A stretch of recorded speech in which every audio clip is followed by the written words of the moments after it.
Hello folks, I'm Alex, this is Alex Unabridged, and this is my big old Christmas haul.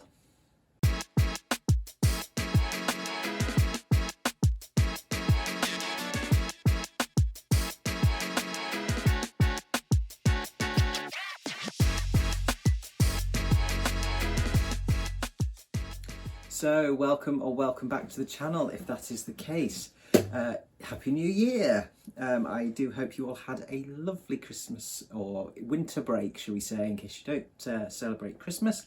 And I hope you had lots of relaxation time and lots of time for reading, sitting down with a nice book.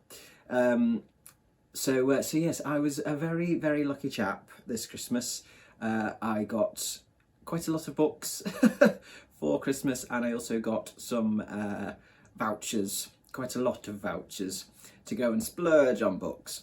So I did. So today I've got that combined haul essentially of the ones that I got to unwrap for Christmas on the day, and then all the stuff that I've just been and bought yesterday in Manchester. I had vouchers for various different places, so I was able to go and get quite a lot of stuff. So let's dive in then, and let's start with the stuff that I got for Christmas as a physical gift rather than the stuff that I bought with my vouchers. So the first one is this beautiful box set of 5. The full set of the Chronicles of Predan, which I became very intrigued with when I saw Mr. Troy Tradup, talk about it on his channel. This is one of Troy's favourite series from being a kid, and it piqued my interest because there's a lot of Welsh influence in here, especially in terms of the naming, and I'm guessing probably in terms of some of the mythology, things like that. But it's very much set in an original mythical land of Predan, but definitely the language influences, things like that. I find very interesting because I'm just drawn to anything to do with Wales and the Welsh language. Wales is kind of my spiritual home a little bit. So yes, so very interested to dive into these. I ought to say actually, all of these are allowed, gifts and voucher-based purchases with my Read What You Own challenge, but I'm not allowed to read any of them until I've finished reading my 50 of stuff that I already owned. So these can sit on the shelf for a few months and wink at me suggestively, and I'll just have to try and ignore them. There's one, I'll tell you now, there is one that I'm breaking the rule for, but we'll get to that in a bit. So onwards, stuff from my sister. First one is this little book, Really Not Really by Fee Griffin. This is a book of poetry by someone that I went to school with, that I've known pretty much my whole life. But Fee started to write poetry in recent years. She had a book published a couple of years ago, which was fantastic, and this is her new one. And this will be bonkers, humorous, wistful, quite astute, usually, very much like Fee. And yeah, some really interesting poetry, quite abstract, quite surreal, quite weird, but also very funny and accessible, I would say.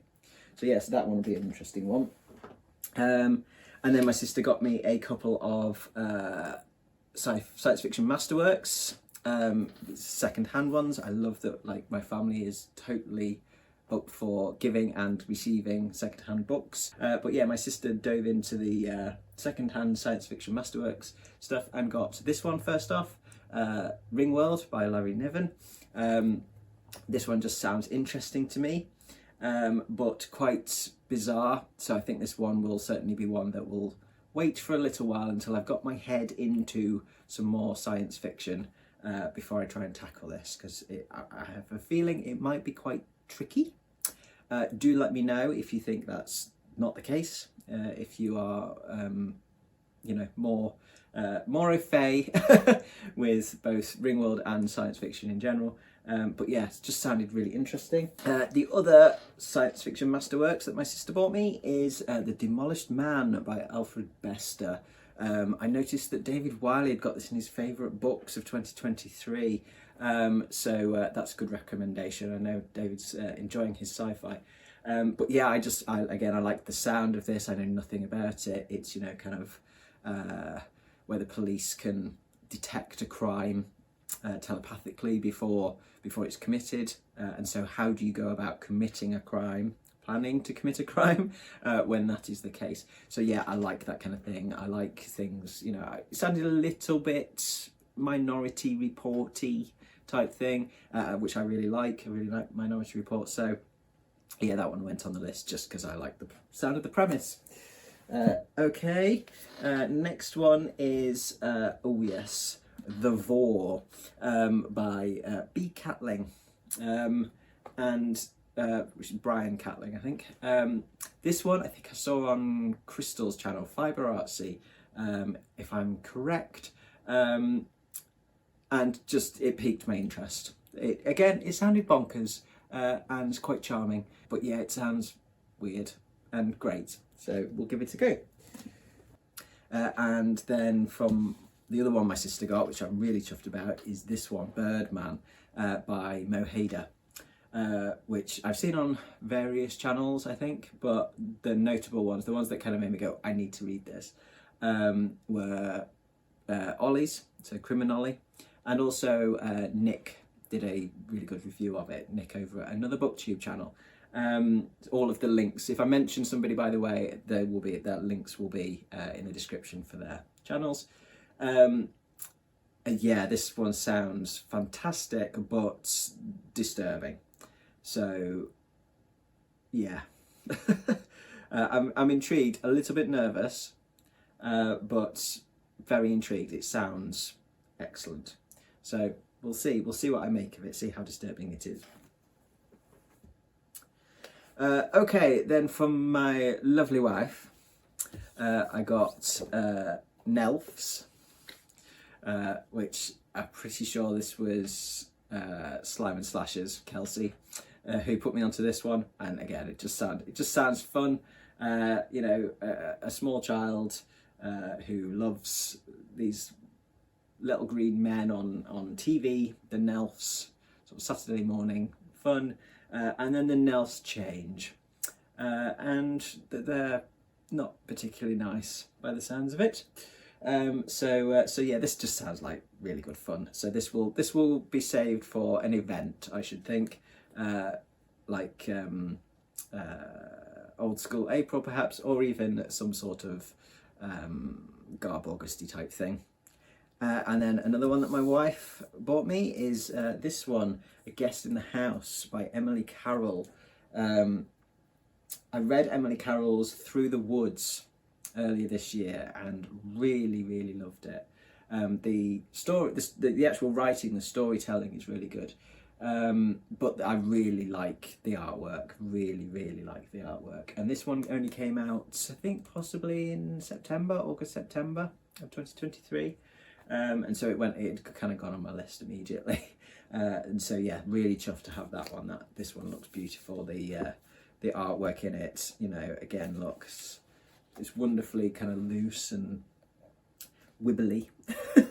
But just really interesting use of colour work, really interesting use of texture, things like that. So yeah, very interested to see what Emily Carroll's got in this, because as I say, Through the Woods was fantastic. And then finally, this was a bit of a surprise one from a very lovely friend. And it's a chunk, it's an absolute beast. And that is the Volume 1 Omnibus edition of Snyder and Capullo's Batman. I have had a very little flick through this, just to kind of go, ooh, at it. It's gorgeous, it's absolutely gorgeous. And the paper quality, etc., is beautiful. The print quality is wonderful, and to see it all big, you know, in large format, I love Capullo's artwork. This is a real treat, this one. And yeah, it's, you know, I mean, bear in mind, I've read them all before. I only own the Court of Owls saga in actual print format, just in a trade paperback. and everything else I read digitally.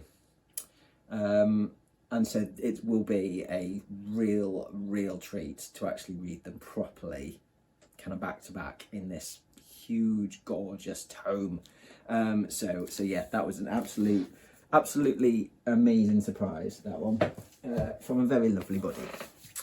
Okie dokes, that is everything that I got as in a gift, you know, a physical gift. So now on to what I picked up on my shopping trip into Manchester yesterday. So I went to 3 different places. I had some comic shop vouchers, essentially, first off. So I picked up some manga, actually, because I've got obviously a couple of graphic novels and that huge amount of Batman to get through as well. So I thought I'll go manga. So I picked up volumes 1 and 2 of Glitch, which I can't remember where I first saw this recently, on whose channel it was. I know Ollie's read it, so I remember seeing it there, but I know I saw it somewhere else first, and I'm very sorry, I can't remember who put me onto this, but someone did. So yes, I'm quite intrigued by this, and I really like the art style as well on this one. And then the other one I got, because these were in a 3 for 2 deal, was just randomly Elden Ring manga. The Road to the Erd Tree. I love Elden Ring. It was my game of the year for 2022. And I love the lore and the characters and stuff like that. And I saw this and I thought, ooh, Elden Ring, okay, you know, interest peaked. But then on the back it just says, the epic and foreboding world of the award-winning video game Elden Ring gets turned on its head in this absurd comedy adventure. And I was like, an absurd comedy adventure in the world of Elden Ring, which is really dark world. Okay, you know, as I say, 3 for 2. We'll give it a crack. I like the look of the art style. I like the look of the artwork. It looks good. So we'll see what this is all about. I have no clue. So those are the bits of manga that I picked up. Then I went and spent some vouchers in HMV, which for anyone unfamiliar is kind of more of a music and film store. But they do have some great book deals, and these were all in this book deal. So first up, I got The Power by Naomi Alderman, which I just finished reading in December, A Handmaid's Tale. And so I was kind of like, when I saw this, I thought, okay, let's give this a go, because this is, you know, this sounds quite interesting. For anybody who doesn't know it, the blurb is, all over the world, women are discovering they have the power. With a flick of their fingers, they can inflict terrible pain, even death. Suddenly, every man on the planet finds they've lost control. The day of the girls has arrived, but where will it end? And I think there was one here. Yes, Cosmopolitan said, The Hunger Games crossed with The Handmaid's Tale. I was like, okay. My wife tells me apparently that there's been a TV series made of this on Amazon, perhaps. Completely passed me by. But then I don't really watch much TV these days. So yeah, but sounds very interesting. I will give it a go. Then I picked up Foundation, Isaac Asimov. This is mainly because I didn't own a copy, and this is on the sci-fi for the somewhat hesitant reading of my sci-fi project for February. So I've got a copy now. So I do like the artwork on these editions. So yes, I've got that ready. I'm waiting to go for February, so that will get read. Okay, next up, I've got Beloved by Toni Morrison. This one I've seen on umpteen people's booktube channels. Certainly, often it comes up as one of their favourites. I know Ben over at Doom Antidote has been reading quite a bit of Toni Morrison, and I've seen lots of very interesting, very good reports of it. I know very little about Toni Morrison. This is a part of American literature that I have no clue about. this sort of era. So this was what, late 80s that this was written, I think, first published. So yeah, very interested to dive into something completely outside of my kind of ken, if you like. So yeah, that can be on the shelf as one that I can grab for something completely different to what I usually read. Okay, an absolute classic that I've never read, Catchtwenty by Joseph Heller. I think I've never read it because of its kind of, because I've not been great about reading stuff that's set in wars in the past. I haven't been drawn to stuff. And this, of course, is set at the close of World War II. But I read Slaughterhouse-5 in December, or reread it, I should say. Although it felt like the first time because it had been like over 20 years, I think, since I read it first time. And I absolutely loved that. And that is essentially, it is about war. It is an anti-war book. And I really liked that about it as well. So I thought, yeah, no, well, maybe it's time to pick this up then. And seeing as I'm not put off by that now, in fact, I'm intrigued by it. You know, time to get through some of the classics, some of the 20th century classics. Okie dokes, another classic, and I love this cover.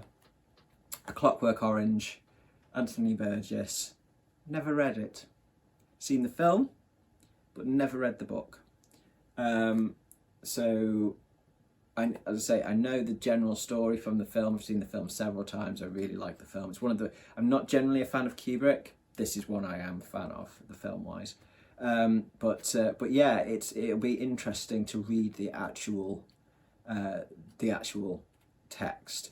One thing, my wife, I was showing my wife these. I was doing show and tell for my wife last night, and she kind of looked at it and she kind of went, "Oh, has it got the glossary in it?" Like flicked to the back. She's like, "No, it's not. Good luck with that then." So it's like, well, I'll figure it out as I go along. You know, I'm not. It doesn't bother me. As I say, I know the story. I know the film quite well, so I know some of the language that's used. But I'll figure it out. It's an interesting one, so, and that's part of the fun. So yeah. I thought, again, about time that I actually read this. Okay, and the last one from H&V is Albert Camus' The Plague. I've read some Camus before. I remember reading The Stranger. I don't remember a huge amount about it. Again, it would have been 20 years ago. I remember reading Caligula, the play, because it was when I was a drama student. And I enjoyed that a lot. I love a bit of absurdism, existentialism and absurdism. And I think I'll probably get some of that in this, if it's Camus. So we'll give it a go. I don't know whether I'll enjoy it or not. I don't know how I'll get on with the, you know, kind of the language and stuff. Or the style, I should say. But we'll give it a go. It sounds interesting. And it says, on the morning of April 16th, Dr. Rio, I won't be able to pronounce any of the names correctly, Dr. Rio, I don't know, emerged from his consulting room and came across a dead rat in the middle of the landing. April 16th, that's my birthday. That kind of sold me on it, just for a random reason to buy a book. So yes, so that is the last of the HMV ones, which were 2 for £7, which is great for that lot. Okay, and then on to the bulk of them, which is Waterstones. My in-laws were extremely generous and sent me quite a lot of Waterstones vouchers, so I went a bit mad in Waterstones.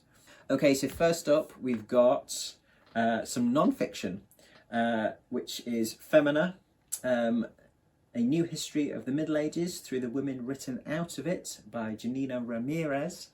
This was recommended to me by one of my lovely viewers on my Historathon video recently. So I saw this and I thought, well, yeah, that can definitely, that can definitely go in the list for Q1 for Historathon, for some medieval history.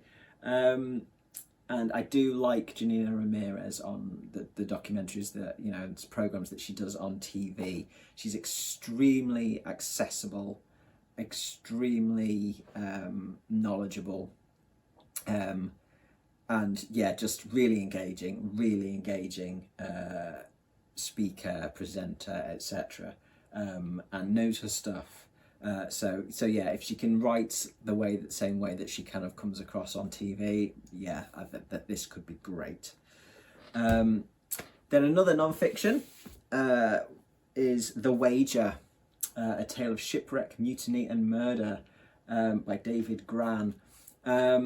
This one I've seen talked about several times on BookTube, and this has been on my list for quite a while actually. And this one will go into the potential Historathon reading as well. This is 1742, so this will be quarter 3. So yeah, this one sounds great and sounds like it's written in a really interesting kind of, it's got a really good narrative style to it. It sounds like it's extremely engaging and it kind of doesn't feel like non-fiction, which always helps for me. That's what I kind of need to kind of properly kind of get into stuff. So yeah, so that one's for the Historathon pile as well. Okay, back into the fiction then, for the last few. First up, we've got Cat's Cradle by Kurt Vonnegut. This lovely little Penguin Classics edition with the embossed design on the front. I love this, the simplicity of these. So yes, after reading Slaughterhouse 5 in December, I was kind of like, oh, now I need to read all the Vonnegut. So I asked my buddy Troy, and he said, "Yeah, go for Cat's Cradle." Next one. I know he's a Vonnegut fan, so I did. So thank you, Troy. So that's the first one. Then this one, which is a bit of not a risk, but you know, I'm giving this a chance, and this is Venomous Lumpsucker by Ned Bowman. Which was the winner of the Arthur C. Clarke Award. And it sounds fascinating. It sounds really interesting. The blurb. I will read the blurb in case you don't know of this. The venomous lumpsucker is the most intelligent fish on the planet. Or maybe it was the most intelligent fish on the planet. Because it might have just gone extinct. Nobody knows. And nobody really cares either. Except for 2 people. Mining executive Mark Halyard has a prison cell waiting for him if that fish is gone for good, and biologist Karen Ressaint needs it for her own darker purposes. They don't trust each other an inch, but they're left with no choice but to team up in search of the lumpsucker. And as they journey across the strange landscapes of near-future Europe, a nature reserve full of toxic waste, a floating city on the Baltic Sea, the lethal hinterlands of a totalitarian state, they're drawn into a conspiracy far bigger than one ugly little fish. Sounds like absolutely my cup of tea.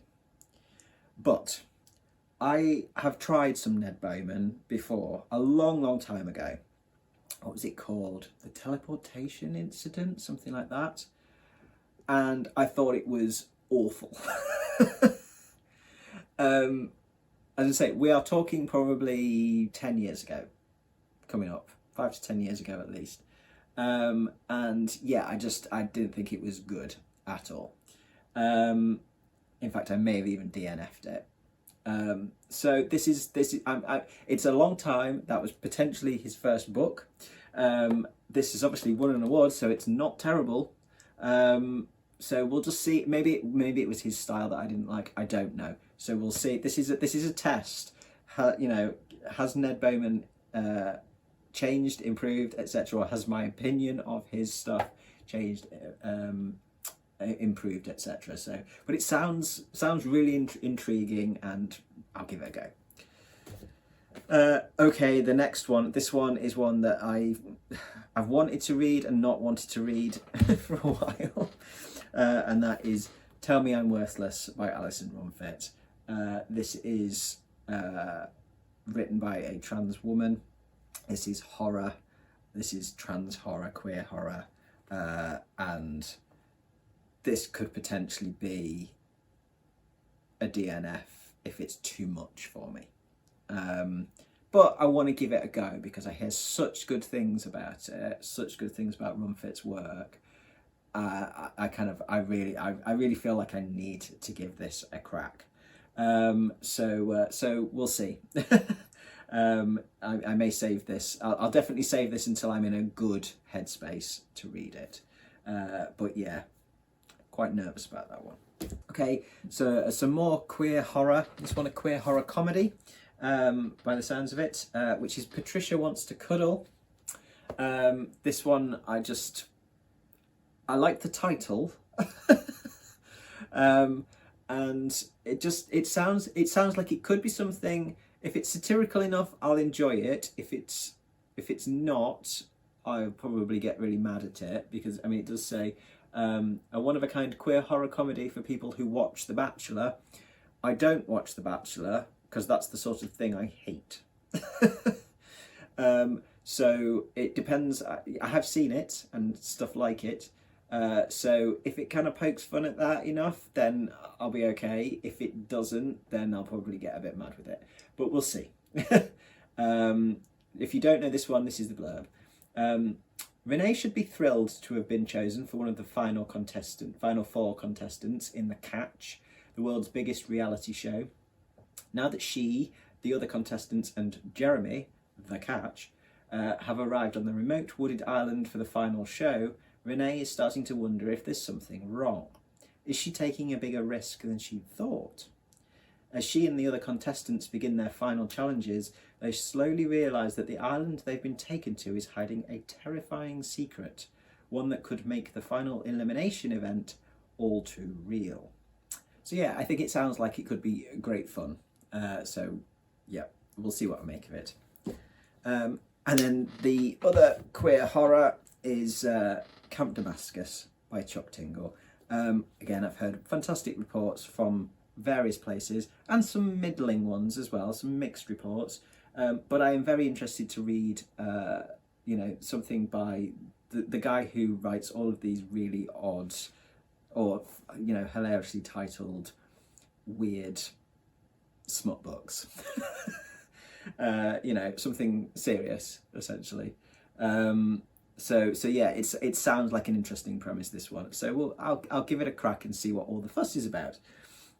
And then the final book, which is the one that I am breaking my read what you own challenge for, because I wanna. And I will do this in February, and that is A Prayer for the Crown Shy. I can't not. A Psalm for the Wild Built, the first book in this duology at the moment, as it is, the Monk and Robot series, was my number one book of 2023. I absolutely adored it, and this is a short one. They're not long, but they are. I've heard amazing reports of this one, amazing reviews of this one. I think quite a few people have said that they liked it even better than the first one, which, it's one of those where you kind of go into it with trepidation, because the first one was so good for me that I'm like, how can another one top it? As long as it comes, will it even come up to the same standard? By all accounts, it does. So yeah, I'm breaking my own rule to read this one in February, because I just can't wait. And when it's February is always a bit of a time for me, because it's my brain's got a bit cheesed off with the darkness and the crappy weather, and I often go through a bit of a mental health slump end of January, beginning of February, and this is the sort of book that will combat that sort of stuff.